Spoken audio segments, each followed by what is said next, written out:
that's where his comedy every one of his films have comedy. Every one of them. It might be violent, it might be crude, but you laugh at it. Yeah. It's so funny.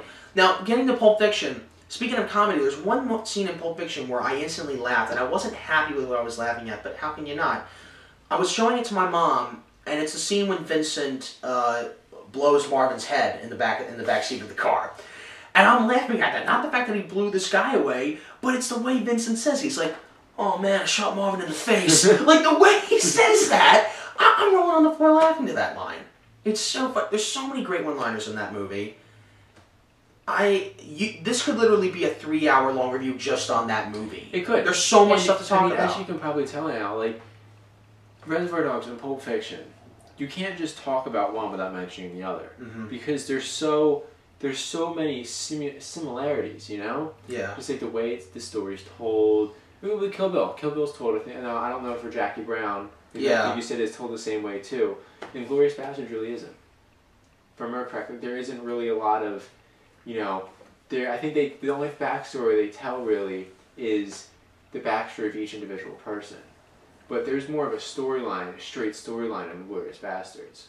Well, yeah, but you still like the characters. You still like the characters, but if you tell like Pulp Fiction and Reservoir Dogs, there's a lot more jumping. There's a lot. Jackie Brown has a little bit of it, not as much as Pulp Fiction does. Pulp Fiction and Reservoir Dogs have a lot of jumping, but Inglourious Bastards really doesn't. And the reason I think for that is because it's a different kind of audience now. Back in like the 80s, 90s, it's a lot more like the movies were appreciated more. Right now, it's kind of you expect to go there, sit there, and watch the movie. Yeah. But as I get back to before, when you talk about Reservoir Dogs and Pulp Fiction, they're so intertwined. It's so hard to talk about just one of them. Yeah. That's the way the story is told. They're so intertwined together in a way. And when I was telling Andrew Boylan, I don't know why I said your name like that. It was like Andrew Boylan. Now you know what AB stands for. But Vince Vega, Pulp Fiction. All right. Now, I am 99.99% sure that this is true. I've been told this multiple times.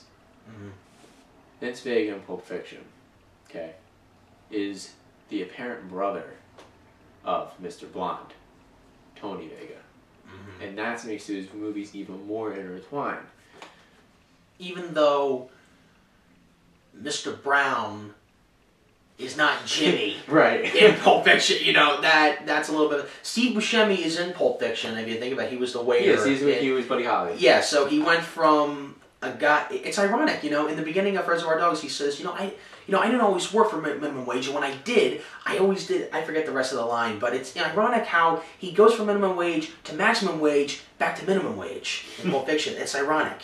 If it is the same character, I don't know if it is. Maybe it's just a weird coincidence, but seriously, I don't know if you please tell me what is this? What is the answer to this? What the hell is in that briefcase? I don't know. What the hell is in it? I'm gonna assume gold.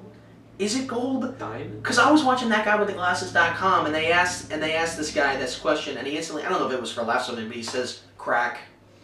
It could be anything. But I mean, in Reservoir Dogs, they talk about Marsalis. They say, who happened to that guy that used to move ice for? Ice being diamonds.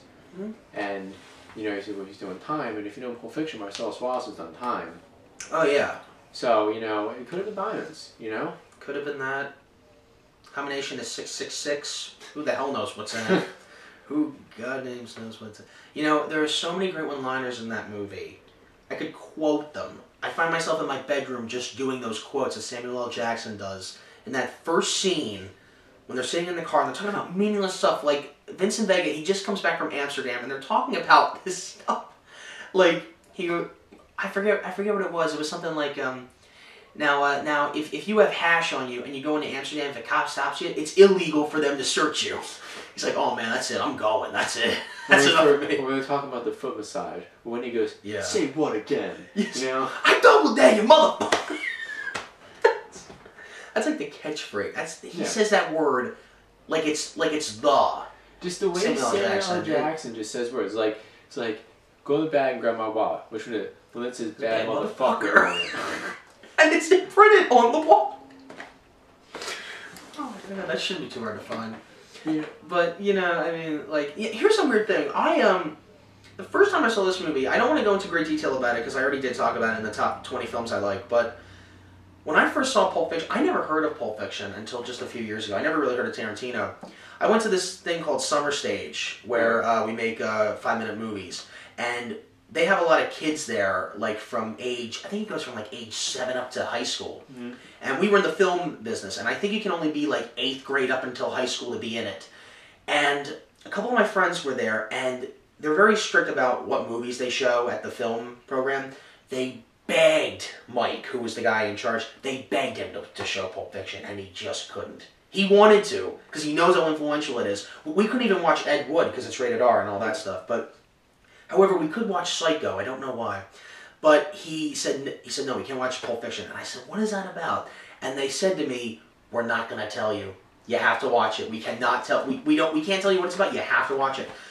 I watched it on YouTube, and what I didn't know was someone edited that thing in chronological order.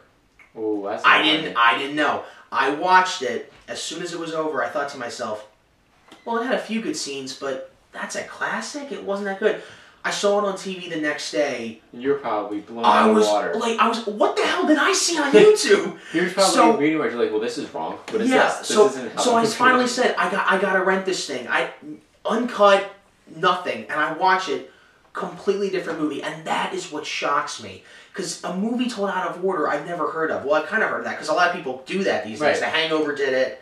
A couple other movies have done. The only one I'm thinking of is The Hangover, but because my dad calls that a Tarantino movie, I'm like, he didn't direct this, but they're doing pretty much the same thing. The end first, and then they show you what happens to lead up to that.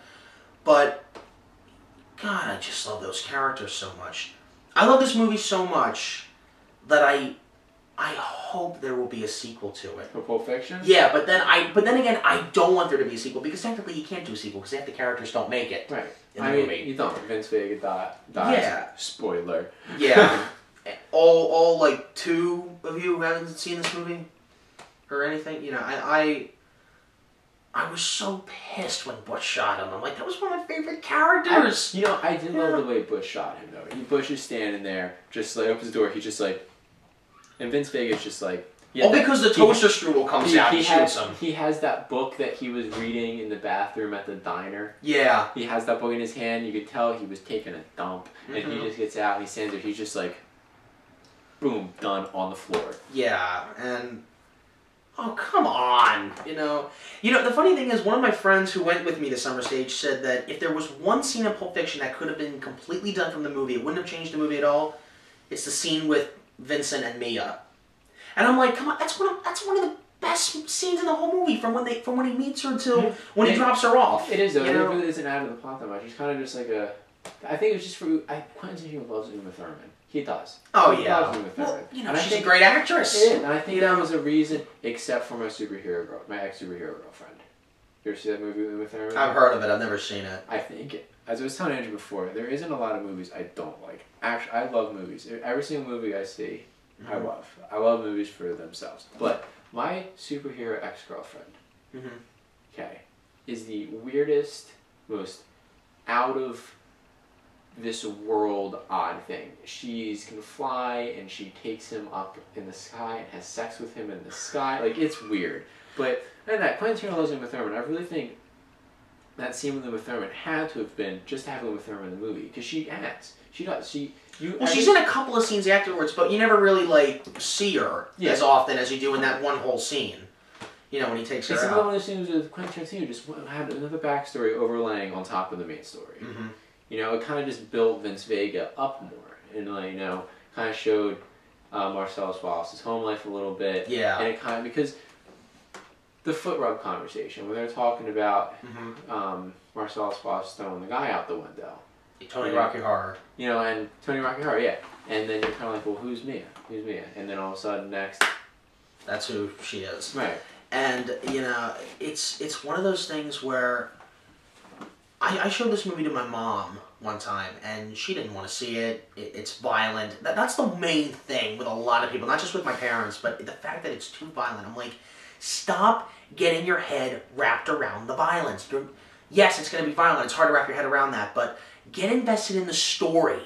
into these characters, and they don't see that. They're blind by it because of all the violence. Mm-hmm.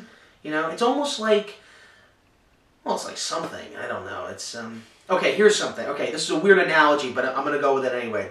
It's like an ice cream sundae. The ice cream is the story and the characters. You drown that thing in sprinkles, you're not going to see what you really want. So that's what it is. The violence is like the sprinkles. It's a weird analogy, but it's the only thing I can think of at this point in time. And I like whipped cream. The whipped cream is all the bullshit in a movie. So in Tarantino's movies, there's no whipped cream. I like the chocolate sauce. Yeah. That's another thing I love about Tarantino. There's no bullshit in any of his movies. None of them. None of them. What's the plot of Kill Bill? A woman wants to get revenge on people who tried to kill her. That's it. Mostly because of her baby. Well, yeah. What's the plot of what are the bastards' motivation? Kill Nazis. That's it. No bullshit. I love that. You know, it's so much better. Like Django Unchained has a little bit of a complicated plot line. Little bit. Well, not really. I could follow it. I could follow it easily. Well, I'm talking about like you're saying like kill Nazis. Yeah. Django Unchained. I mean, I guess you could say, was get back his wife that was stolen from. But see. Oh yeah. That was pretty much the idea. Django Unchained's kind of got a little more. Mm-hmm. We'll get to that later. Yeah, we'll get to it. Let's talk about Kill Bill, because I just watched that today. Well, hang on a second. We'll get to it eventually. I'm just trying to think of a lot of things. There's just so much stuff from Pulp Fiction I haven't talked about, and I want to address it. But okay, how about the opening? Yeah, the opening. Yeah, you don't see those guys till the very end of the movie. You don't. You think see, the whole movie's going to be about them, and then it cuts to Vincent and Jules. You see the ending in the beginning. Mm-hmm. And then, once again, it's Tarantino. He shows them. You don't see them. You're like, well, what's going on with them? Yeah. And it's unbelievable. That movie... How does this relate to the story? It will eventually. And then that's how he gets you. I guarantee you, if that first scene hadn't been at the beginning of the movie, when you see the fact that they're in the diner, by the time we know Vincent and Jules, by the time we know who they are, the second right before Vincent gets up to go to the bathroom, it cuts to them, and it's like, call some coffee! And I guarantee you the audience wouldn't have gasped. Garçon means boy. Yeah, because they know what's going to happen, and they're like, oh, these, Jackson and Travolta are going to get back at these guys. They're going to kill these little punks, That's not what happens. But I really love that ending when he becomes a peacemaker. I wasn't catching on to that because he's very violent. It's amazing. Everything with Travolta and Jackson could have been one long scene. Instead, it's split, and it works because in the beginning of the movie, the first half of that whole story, we see how violent these guys are. But at the very end, the other half of the story, they're not so as violent as we thought they were. And Vince wound up dying anyway. Well, yeah, but not at the very end. Well, right. But in chronological order, technically, yes. End, yeah. All right, so enough about that. We're going to talk about Jackie Brown a little bit. You haven't seen it yet. I have not seen I forgot that Jackie Brown was before Kill Bill. I don't know why. It was 97, yeah. Because I haven't seen it. Why don't you grab the case with it? Yeah, I got the 2-disc edition for Christmas. Jackie Brown. I don't know why I got this one. Like, if anything, I would have gotten Inglourious Bastards because this is my least favorite Quentin Tarantino movie, and I'll tell you why. Because it clearly explains it. This was the first film Quentin ever did that was an adaptation of a novel. Notice he hasn't done one since. So yeah, I don't know. I mean, it's a good screenplay and everything, good characters. I will say that. But Samuel L. Jackson, I think the reason why this movie, because this movie really isn't noticed. A lot of people overlook this film when it comes to his work. Mm-hmm. And if you look at even the trailer when they're promoting the 20-year filmmaking box set, yeah, that's the last movie that they mentioned. Pulp Fiction's the first one, obviously. That's the last one. It's probably. I didn't see it. It was probably that, then Reservoir Dogs, and Inglourious Bastards, then Kill Bill, and then Death Proof. Like, it's under Death Proof, which is a movie that even I haven't seen. Right. And I don't even remember that coming into did that come into theaters in America or no? I think it did with Grindhouse. Was it a foreign movie or was it like in America? I don't remember when I saw it. I think I saw it at home. I think my dad bought it because the whole thing together is Grindhouse, and then Rodriguez did Planet Terror, was it? Mm-hmm. He did that, and then Quentin Tarantino did Death Proof. But I don't know if it was in theaters. I really don't know. I think the only reason my dad knew about it was because it's Quentin Tarantino. Yeah.